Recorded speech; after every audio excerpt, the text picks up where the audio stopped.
Hey folks, it is me, niXcraft, that guy from the series Surviving with niXcraft, and welcome on back to that series.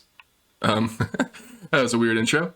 Anyways, this episode today has to do with this beautiful orange boy right over here. We are going to be making a pumpkin farm, but also a melon farm, so it'll be half and half.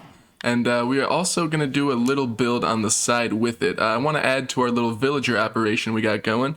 We have Fletchers, we have librarians, and I think the next villager to get the most emeralds out of is a farmer for their melon and pumpkin trade. If we have a farm going constantly, we'll be able to supply them with all the melons and pumpkins that they could possibly ever want, and we will get all the emeralds in return. So that is the plan for today.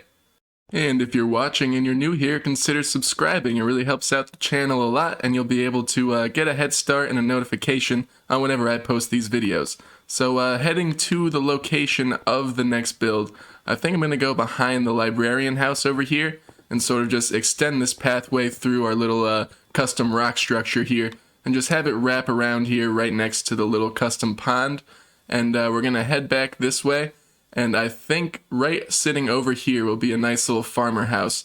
And my plan for the melon and pumpkin farm build itself is right out front, about right here, and the house will be behind it. Will be a nice tall windmill. And inside the windmill is where the melon and pumpkin farm will be. So we'll be able to grab the pumpkins and melons from the chest, head up to the farmer's house, and trade with them. And it's going to look amazing. So that's the plan for today. Let's start clearing out the trees and preparing this build site. Now, melon and pumpkin farms are pretty straightforward, just observers and pistons and whatnot. But I'm going to be using a farm by JC Plays. I'll definitely leave a link in the description so you guys can check out the video. It's super cool because it only takes up a 5x5 space. Now, I don't think it's going to be as productive as I would want, so I want multiple farmers in the house. So I think I'm going to make two of them.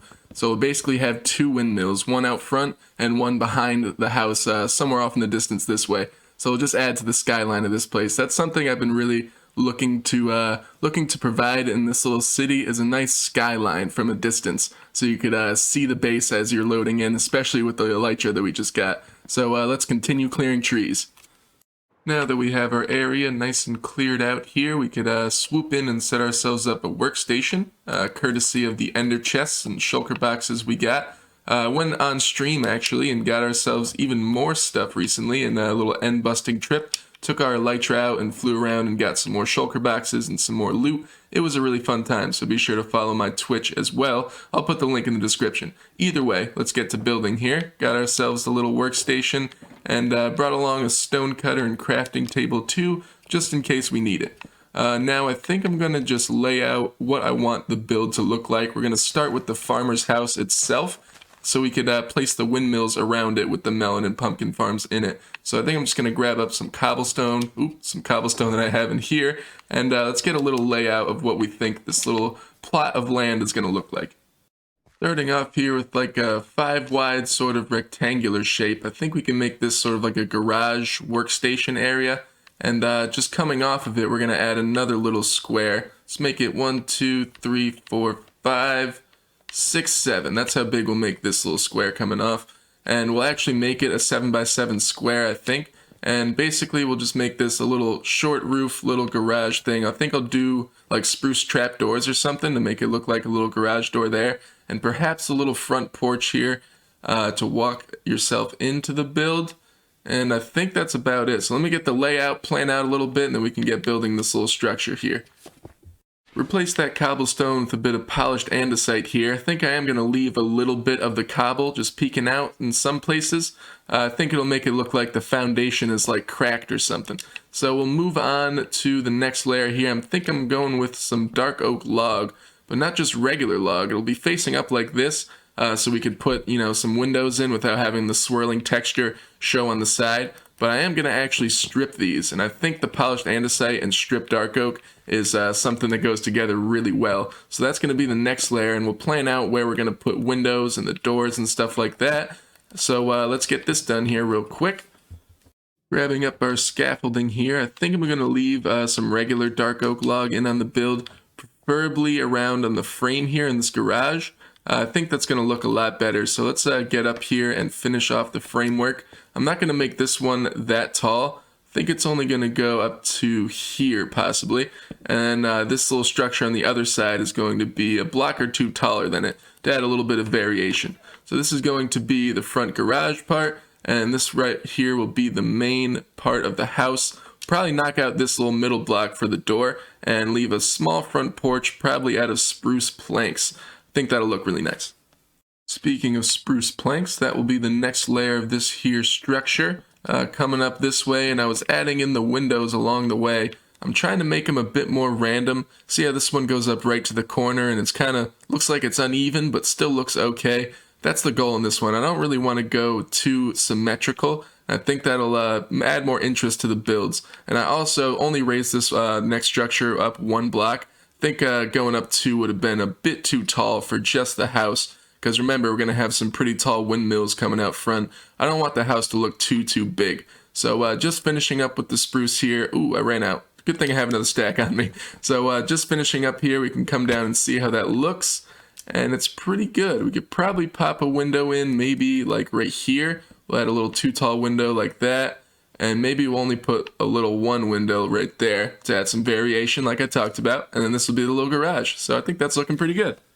Added on ourselves a little porch here, coming in with some oak fences to sort of break up the wood tones we have going on here. Looks like we're going to have all of the three main wood tones, dark oak, regular oak, and spruce. But I think I'm going to make up some spruce trapdoors for this, and we can move on to the roof. I'm probably going to add a spruce door for this, get the glass panes in, and then we could finally move on to the interior. Starting up on the roof now for the garage. I think we could do it out of slabs. I think that'll probably look the best. We're just going for a short roof here. Whoop, if I can get up to the top. There we go. Oh, almost. All right. Well, we'll start this over. Forgetting that ever happened. This is the roof shape I was going for on the side structure for the garage. And now we can move on to this roof here. I'm thinking more of a taller sort of looping roof towards the top, sort of like a barn-shaped roof. So let's see what we can't do with this cobblestone here. And we'll line it out, and I think the roof itself is going to be some dark oak planks. At the top peak of the other roof now, I think we could just finish it off with some slabs to flatten it out. That should be the middle there. Oh, why did I jump?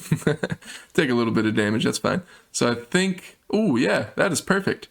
I nailed it, guys. So yeah, that's the shape that I'm thinking, just more of like a circular sort of oval shape at the top of this roof. And we could fill the middle in with something, not exactly sure what. Maybe something white, like wool or something, to match the door here at the front. I forgot earlier when I said spruce door. I don't need an iron door in this because we are going to have villagers in here. Whoa, that was inside my head.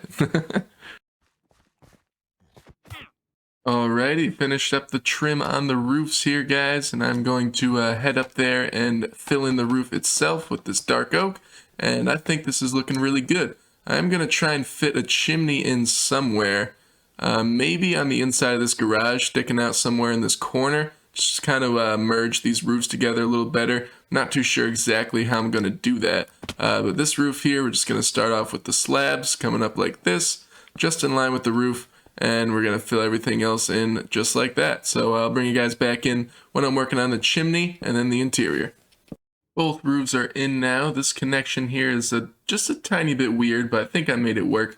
And I figured I would put the little chimney right in this corner, just because this was probably the weirdest connection. But I think I want to bring it out and sort of angle it this way. So we'll grab some stairs right here and go out like this, and that's where our chimney will stick out. So let's see if we could even see it from down below, which I don't think we can, but that's okay, because now we have a little puppy on our front porch. Hey, friend. But now we have our elytra, so we'll be able to see our builds from all angles. Let's see if we could even see it. Nah, we can't, but that's okay. We'll still have the smoke signal pouring up, and this is looking really cool, guys. Let's work on the little front face of the roof here. Thinking we could bring in some stripped spruce into the build here, just to add a bit of a lighter stripped tone. And I think surrounding it, I'm actually going to go with white wool. I had mentioned earlier about bringing the whiteness of our iron door up into the face of the roof here. So I think that's going to be the plan on both sides. Let's get this in and see how this looks. If I could place blocks today. and we'll break up our scaffolding so we get a good view. I'm thinking it's going to be good. It is very good. Maybe we'll do a little bit of trapdoors or something just to break up that harsh line between the planks and the wool. But we are on our way to the interior. That is looking absolutely wonderful, guys. So we could move on to the interior now. And I have some birch on me here. I think that's going to look good. But I am going to separate this with a wall. And this is going to be like a separate little room. I said this is going to be the garage. And since we have the door up here, I think we are going to step the floor up to there as well. And then we'll have just a little step down to the garage through this door. I think that'll look good. So let me fill in the birch here. I think I'll mix in some of the logs too and strip them just to kind of make it look like there's knots in the hardwood floor. So let me get this in for you guys really quick. The floor is in, and I think for this wall right here it would make sense to just bring down this dark oak from the roof here and separate these two rooms that way. And I'm thinking a spruce door in here, but I'm actually going to get a stair block to replace that. So let me grab that up real quick. That separates the rooms nicely. I think we could take some stairs too so we can cover up this little bricks here. And we'll also run them all the way up the roof just so it doesn't look so blocky and on an angle. But coming into the garage, we're going to step the floor down like we said. And I think we're going to do a little mix of stone and andesite in here. I think that'll look nice and make it seem more like a work area, you know, like they come in here and put a little stone cutter and like some composters for their workstations and stuff. So let me get this floor in real quick and then we could start detailing the interior a little bit, figuring out where they're going to sleep and work and stuff like that. Got a little ahead of myself here and ended up finishing pretty much the whole interior of the house. This is their bedrooms here with the 2 beds for 2 farmer villagers. Got some paintings up, some ferns and the flower pot. And just a little armor stand of leathers because we have so many from the skeleton spawner. But this garage room is just about finished as well. I think I'm just going to add a stone cutter on this little table here. And our item frames here are empty. We're going to add a piece of wheat and their trusty hoe just in case they have to go out and do some farming. But yeah, here we are on the inside. Here are their workstations too. And this house is just about finished. We're ready to get started on the melon and pumpkin farm. Spent some time clearing out the inventory and these shulker boxes here. I gathered up all the materials we should need to build ourselves 2 melon and pumpkin farms. I had mentioned before this is a JC Plays tutorial. I will link that video in the description. But we're starting off here with just a 5x5 platform. And this is going to be where our rails are going. So we will start off with that. Rails are now in and everything should be powered enough so it snakes back and forth. Except for right here we're going to have to break these blocks out and actually put in our collection chest. Oh, there's some clay under there. I'll collect that up in a second, but we'll put the chest down there, hopper going into it like that, and just a slab right here, and then we'll end up replacing the rails that were on top. And this way, the cart will be running over this and collecting up all the melons and pumpkins that get harvested. So the next step after that is to build ourselves a little temporary platform. We're going to go 1, 2, 3, 4 blocks tall like that. And we're basically going to make another 5x5 that's floating above this one. It's just a temporary one so we could place some pistons down. So let's get that in. Grabbing the pistons now, we kind of want to place them in like a checkerboard pattern. So sort of skipping over blocks like this. Except in the middle, we're going to want to skip that one because we're actually not going to have a plant down there. It's going to be a water source to keep all the land hydrated. So your pistons should look like this. And it'll be 12 for each farm. It was really helpful in the video. He put all the different items that you're going to need just for one farm. I pretty much doubled it, so hopefully we're going to have enough. And that's the layout for the pistons. Leaving ourselves a temporary block in the middle there, we want to come to the top and just place some observers facing downwards in those empty spaces. You want to make sure that the redstone back of it is facing up like this. So let's get all this in so we have ourselves a solid redstone platform to get going on planting these melons and pumpkins. Now we're going to come in and place some redstone on top of each of these observers here. And after we are all set with that, make sure we get every single one. We'll grab up our solid blocks again. And on top of each of the pistons and the center block, you're going to want to place a solid block. We were going with dark oak here because I'm pretty sure I'm going to build the windmill out of some dark oak. So if anything's going to be showing through, I want it to blend. So that is looking good. And now it's time to place in the 5x5 dirt platform where we'll be having all the melons and pumpkins planted.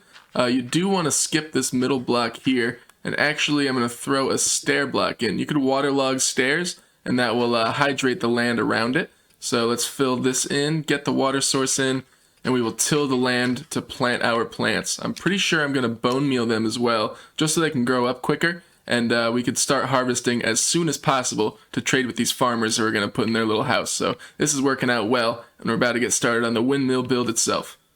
When it comes to the seeds and planting those, you want to put them under the blocks where the observers are. You saw how the pistons fired there. That's so when they grow up and grow to the block next to them, the piston will fire and harvest it up. So that is the plan, what we're going to do, and we have 6 pumpkin seeds and 6 melon seeds, and that should split up this little platform perfectly. Now we could bone meal these guys so they can grow up a little faster, and we can get this farm producing very well. So when they get to that yellowy color right here, that's when they're fully grown, and the blocks next to them will be where the pumpkins or melons are placed. This thing is going to be working just fine. If I could actually aim and get to the stem, there we go. Looks like we got our first harvest in, but before we get going with the collection system, I'm going to break these blocks out and actually replace them with these dark oak logs. I think this will be the first part of this build here. We are going to put some glass in so that we could see into the farm itself and see when those pistons are firing away, make sure everything is still working. So let me get this in around, and then we could place in the hopper minecart, and our farm is going. Starting off on the build here, we could bring in some of that polished andesite that we were using over at the house next to it, and make sure we leave this open just so we could access the chest. And let me see if I could put some stair blocks here and have this thing still work. Yeah, we could still access the chest. Maybe I'll leave it like that, who knows.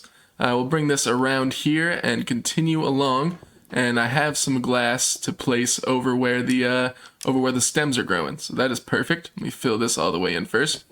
Actually, never mind. I'm going to come in here with some spruce because I realized that I think at the top portion we are going to be using a lot of stone. So we're going to lay some stairs down like this, and right here in the middle is going to be a stripped spruce log. I think that'll look nice up against the dark oak, and it does. And then right in between here, we're going to put some more stairs to cover up these little redstone bits, and then some glass is going to go right in there. Ooh, that's going to look good. Adding ourselves a little cross beam of stripped spruce here to add just some interest to the build. I think we could come in with some cobblestone walls as well just to connect up these posts. And in the middle here I had mentioned we're going to go with some stone and andesite variants, I think, just to add a little height to the tower. And right at the top we will put the rudders for the windmill. I'm thinking out of white wool. So let's get all this together here, cover up the redstone, and have ourselves a nice build to go with the farm. Just building up our structure a bit more here, trying to bring the dark oak over into this tower. And speaking of the tower, this is about how tall I'm thinking. It's going to be stone. You see I got a little bit of cobblestone in there. I'm also going to mix some regular andesite in as well. And these little connections here were weird. You could still see some redstone. So I decided to cover them up with a little bit of dark oak planks here, stairs and slabs and stuff like that. If we take a look down here, you'll see that I think it works pretty well in blending in the tower to the base of this this windmill. So let's texture up that tower a little bit, and we'll get to the top with those nice windmill rudders. Up at the top of the tower now, just adding a bit of details. I got these little circles here made out of oak planks. This is what's going to support the little rudders that come out for our windmill. And I'm going to add a little bit of trapdoors just right around the edges here, just to give it a little bit easier transition from the stone to the wood that's at the top. And we'll have to figure out something for the roof before we get started with the windmill rudders themselves. The top of the windmill is all set and ready to go, and I have a nice beam running through the top that's going to support these rudders here. We could put a stone button right at the end here just so we could cap off the little swirly of the log, and we could start making the rudders here. I think I want to start just going off the corners just like that. See if I could reach that stair block. There we go. And then we can kind of just angle them going out this way. It's going to be tough. I tried to build a little bit of this in creative. Definitely turned out different now that I got it in survival. But we could try and just angle these out sort of right in a 45-degree angle. Nothing too complicated here. Ooh, not like that, but going out this way. And probably one more block, and then we can go down and see how this looks. A lot of trial and error here, trying to just build a windmill. Just doing it based off of other windmills that I've built in the past and trying my best here. So let's see what we got there, if that's big enough or if we should go bigger. I think that's good. Maybe one more block going down, and then we'll go that one that way and do 2 more. So that's the plan. Let's see if I can get it in and get this looking good. Looks like we got ourselves a bit of a battle going on down there. Hopefully the dog can handle himself. But just detailing out the last of these rudders here, these little spaces where it doesn't connect really to the beam running through the middle. I'm just going to throw some spruce fences in, and hopefully this thing is looking good. So let's finish that up, go to sleep, and we'll be able to catch this thing in daylight, see how it looks. Threw some oak trapdoors at the end of that beam right there, and this is looking really, really good, guys. I think I could extend the roof up a little bit more just to add a bit more of a dome shape to it, and then all I have to do next is pretty much repeat this exact same thing just behind the house over there, about where that tall spruce tree is. And then after that, you get to do a little bit of landscaping, and this build is just about done, ready for our farmers to move in.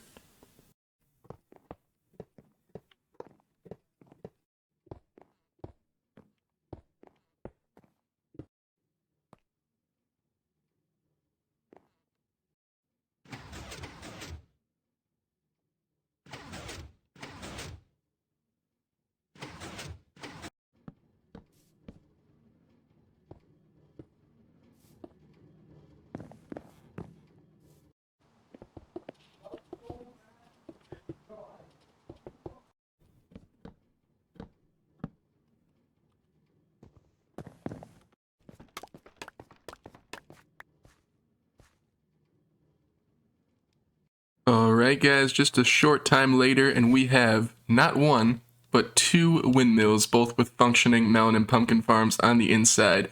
These things will be running while we decorate the outside, but first, I think I'm going to head over to that villager breeder, get ourselves a couple farmers to live in this beautiful area. Alright buddy, I hope you're ready. Hang on tight now, because this thing goes quick. Here we go! First villager is away.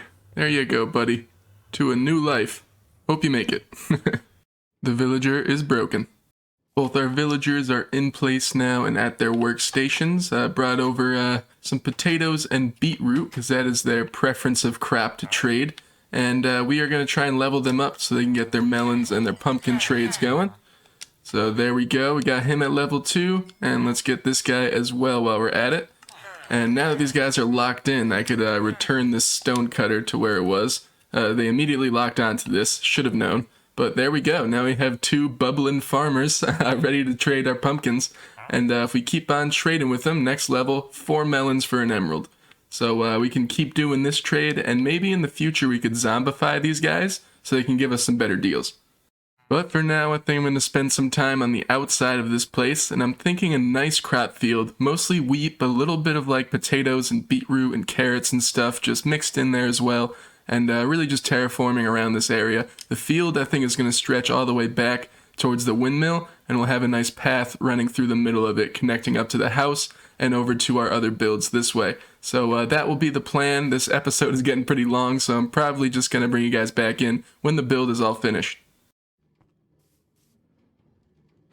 Alright guys, it has been just over an hour, and I have got a lot of work done. And I'm very, very excited with this build here. This probably is going to be my favorite one of the world so far. So in front of me here, we have our farmer villager operation, and the life around it is just so beautiful. So we can come up here, got ourselves a nice wheat field in here. The closer you get to the house though, you get little potatoes, beetroots, and carrots and stuff like that. Our villagers are in there working away, and we have a path leading all the way back with all the wheat planted in to the second melon and pumpkin farm. So this area is just looking so good, and I'm just so happy with how it came out. Hope you guys are as well. And that'll be just about the end of the episode for today, so thanks for tuning in. And if you enjoyed today's episode, please consider leaving a like, also a comment on what you think about this build behind me here. And also, speaking of behind me, this little lake, I'm thinking about terraforming and redoing this whole area behind me. I'll probably do that on stream soon, so be sure to leave a follow there, link in the description. Other than that, guys, I appreciate you all stopping by. Be sure to subscribe if you haven't already, hit the bell for notifications, leave a like and comment. I always love to see those. I appreciate you guys stopping by. This has been episode 28. We will see you in the next one. Take care, folks.